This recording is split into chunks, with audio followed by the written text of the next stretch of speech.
Quit India അഥവാ India വിടുക എന്ന ശക്തമായ മുദ്രാവാക്യം ഓർമ്മിപ്പിച്ചുകൊണ്ട് വീണ്ടും ഒരു ക്വിറ്റ് ഇന്ത്യ ഡേ. ദേശീയ വികാരത്തിന്റെ വ്യത്യസ്ത ഭാവങ്ങൾ പ്രകമ്പനം കൊള്ളിച്ച 1942 ഓഗസ്റ്റിലെ ദിനരാത്രങ്ങൾ ഓരോ ഇന്ത്യക്കാരനും ഹൃദയത്തിൽ സൂക്ഷിച്ചു വെക്കേണ്ടതാണ്.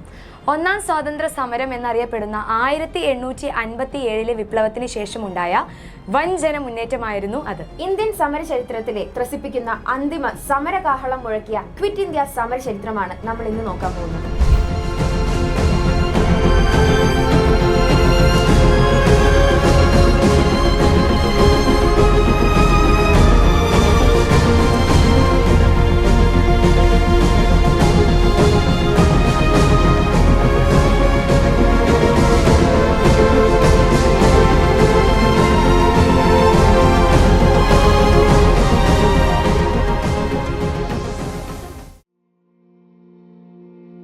സ്വാതന്ത്ര്യത്തിനായുള്ള ഭാരതീയരുടെ പോരാട്ടത്തിന്റെ ഗതി മാറ്റിയ ദിനമാണ് ക്വിറ്റ് ഇന്ത്യ ദിനം.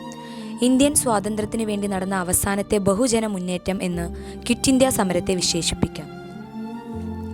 ഇന്ത്യക്ക് ഡൊമിനിയൻ പദവി നൽകുന്നത് സംബന്ധിച്ചുണ്ടായ ക്രിപ്സ് ദൗത്യം പരാജയപ്പെട്ട ശേഷം അവസാന സമരത്തിനു തയ്യാറാക്കാനായി 1942 മാർച്ചിൽ ഹരിജൻ വാരികയിൽ എഴുതിയ ഒരു ലേഖനത്തിലൂടെയാണ് ഗാന്ധിജി ഇതിന് തുടക്കമിട്ടത്.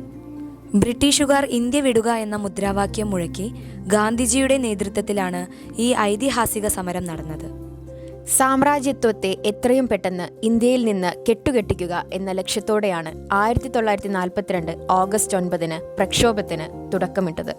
നിരവധി രക്തസാക്ഷികൾ സ്വന്തം ജീവൻ ദാനം ചെയ്ത് നേടിത്തന്ന സ്വാതന്ത്ര്യമാണ് നമ്മൾ ഇപ്പോൾ അനുഭവിക്കുന്നത്.